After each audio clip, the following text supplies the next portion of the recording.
फरूख साहब, Pakistan bar council कह रहा है ट्रुथ कमीशन बनना चाहिए, अब नून लीग भी कह रही है ट्रुथ कमीशन बनना चाहिए, और वो कह रहे हैं कि क्योंकि आज मरीम नवाज ने भी आप लोगों पर इल्जाम लगाया कि साकिब निसार तो खुद खामोश बैठे हैं, आप लोग इसलिए दिफा कर रहे हैं क्योंकि आप बेनिफिशरी हैं इस सारे के सारे मामले के और आपको डर है कि साकिब निसार एक्सपोज होंगे तो आप भी हो जाएंगे। कमीशन के आप भी हामी हैं कि इंडिपेंडेंट तहकीकात हो जाए। अगर इन लोगों ने ये सारी साजिशें की हैं तो जाहिर है आपके ओपोनेंट हैं और ज्यादा खुल के सारी सूरत हाल सामने आ जाएगी।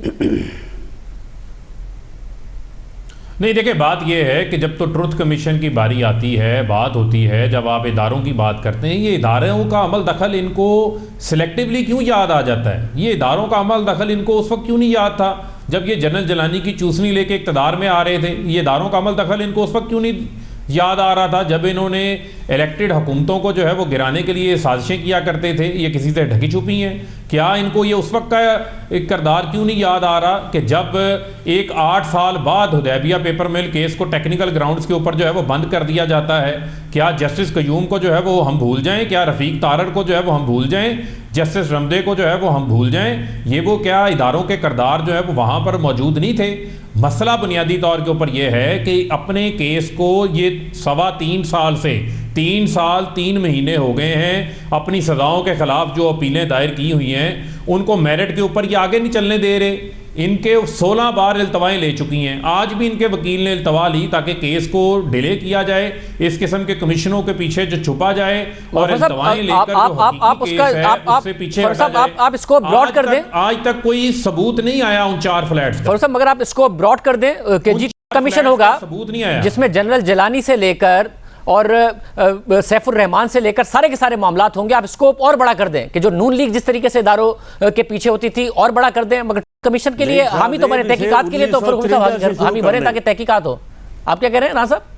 इसे शाहजेब 1954 से शुरू कर ले, 1958 से शुरू कर ले और आ जाएं 2021 तक। फरूख साहब, ये अच्छा ना हो जाए इदारों की मुदाखलत भी, और अगर सियासी जमातों ने जो फायदा उठाया है जिसमें नून लीग भी शामिल है उसकी तहकीकात कर लें। कब जो है वो गैर आईनी मुदाखलत हुई है और कब जो है वो ये साजिशें होती रही हैं, उसमें वो सारे आ जाएंगे, वो रेफरेंडम भी आ जाएंगे।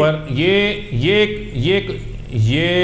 एक बहुत बड़ी, ये एक ऐसी डिबेट है जिसके ऊपर हमेशा डिबेट होती रही है और इसके ऊपर कभी ये नहीं कहा गया कि यहाँ पर कोई जो है वो सारे दूध के धुले आए हैं। लेकिन मेरा बुनियादी तौर के ऊपर सवाल आज भी वही है कि जो इनको सज़ाएं हुई हैं एवन फील्ड के 4 महलात के ऊपर, उसके केस को राना सनाउल्लाह साहब आज आपके टीवी शो के ऊपर कह के जाएं कि उसकी day to day court hearing करें, उस केस को ये मेरिट के ऊपर आगे चलने देंगे, वहाँ पर ये अपने ज़राए जमा करवाएंगे, वहाँ पर ये रसीदें दिखाएंगे, वो तमाम चीज़ें ये नहीं दिखा रहे।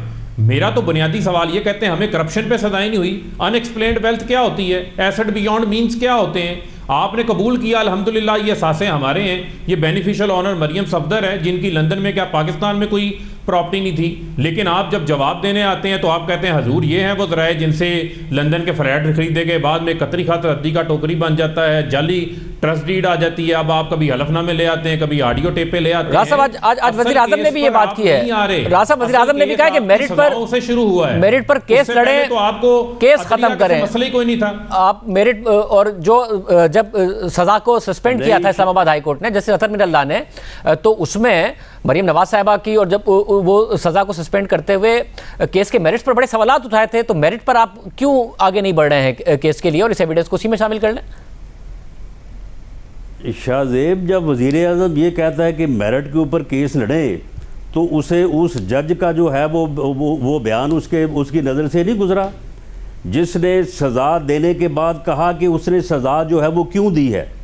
वो खुद कह रहा है कि ना कोई मेरिट है, ना कोई शहादत है, ना कोई सबूत है, लेकिन मुझे मजबूर किया गया।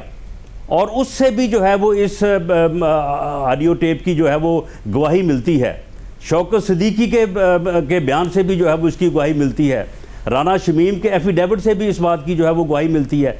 यानी मामला ये कोई ऐसा तो नहीं है कि ये एक ऑडियो टेप जो है वो आई है और उससे जो है वो बात आगे जो की जा रही है, ये तो एक यानी पूरी सीरीज है। फरूख साहब, ये जो सवाल है, जब फरूख साहब अगर इस्लामाबाद हाई कोर्ट में इनकी अपील है, अगर ये डे टू डे हेयरिंग हो भी जाए और मरियम नवाज साहिबा को, नवाज शरीफ साहब को सजा हो भी जाए, फिर सुप्रीम कोर्ट में भी सजा हो जाए, मगर ये जो सवालात खड़े हो गए हैं जस्टिस शौकत अजीज सिद्दीकी से लेकर अरशद के बयान से लेकर अरशद मलिक की वीडियो फिर एफिडेविट, इसको एड्रेस तो करना है ना किसी ने। आप हुकूमत, बतौर हुकूमत आप तहकीकात के लिए क्यों नहीं तैयार कीजिए, कमीशन के बनाएं और दूध का दूध पानी का पानी करें, क्योंकि सवालात अपनी जगह पर बरकरार रहेंगे अगर इनके खिलाफ या हक में कहीं भी फैसला आ गया। देखें बड़ा ये आसान काम है शाहजेब। इस मुल्क के अंदर होता ये रहा है कि लूट मार करो, इक़्तिदार में आओ, लूट मार करो, और कल को वो आपसे पूछे तो आप कहो मेरे खिलाफ इंतकामी कार्रवाई हो रही है। और अकाउंटेबिलिटी को फलने फूलने किस कब दिया इन्होंने? ये तो मुकमुका करते थे। आप मुझे बताएं कि सैफुर रहमान के केसेस देख लें, रहमान मलिक के केसेस देख लें, उसके बाद परवेज मुशर्रफ से जो है वो एनआरओ ले लिया, ब्रॉडशीट के चक्कर में 27-28 मिलियन डॉलर पाकिस्तान जुर्म है, उस पर कोई बात नहीं करता। तो वो जुर्म का फैसला अदालत ने अगर कर भी दिया तो मैं इसे जायदादों से बनाए गए, मेरा पाकिस्तानी आज ये सवाल पूछता है, उसके ऊपर बात नहीं करते।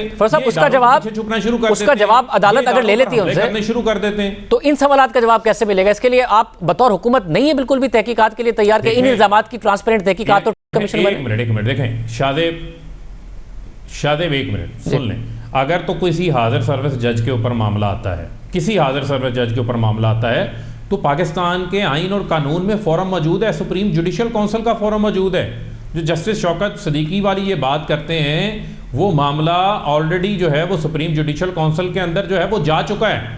अगर आज ये कोई चीज़ सामने ले आते हैं जिनकी मैं कैसे इनकी बात मान लूँ, जिनका रिकॉर्ड ये है कि वो कभी कोयटा बेंच पे ब्रीफ केस चलाते थे, कभी वो सुप्रीम कोर्ट के ऊपर हमला करते थे, कभी जो है वो लोगों को नवाजने के लिए बड़े बड़े लुक्रेटिव ओहदों की उनको लालच दिया करते थे, आज उनके मुतालबे के ऊपर ट्रुथ कमीशन बना दें, ऐसी मतलब पाकिस्तान बार काउंसिल ने भी किया है। मॉरल्स इन्होंने अपने दौर में तो कभी शो नहीं किए। पर वो सब पाकिस्तान बार काउंसिल ने भी किया है कि अब ऐसी बातें हो गई हैं कि कमीशन बनना चाहिए। देखें बात यह है, ये हर दौर के अंदर ये बातें होती रही हैं, लेकिन फिर मैं आपको ये कहूँगा कि बुनियादी तौर के ऊपर बड़ा आसान काम था। ये इधर उधर का ह्यू एंड क्राई ख़त्म हो जाता है ना। आप सिंपल अपने ज़राए पेश करें, रसीदें पेश करें, आपके पास पड़ी हैं, सबूत पेश करें, आप अदालत से बरी हो जाएं।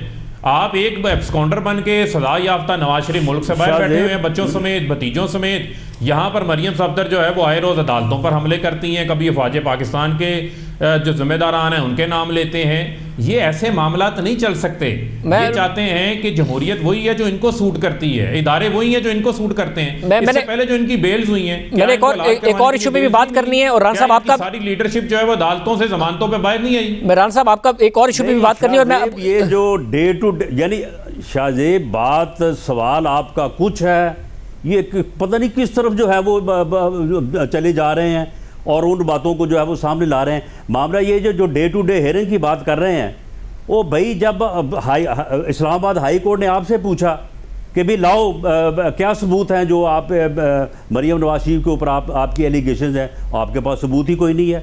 आपका प्रोसिक्यूटर कहता है मुझे 2 हफ्ते का टाइम दे दे ताकि मैं सबूत जो है वो ढूंढ के केस तो फिर बड़ा आसान हो गया। आपको तो कहना चाहिए जो है मुकदमे की उसमें है कुछ नहीं, तो कहना चाहिए डे टू डे।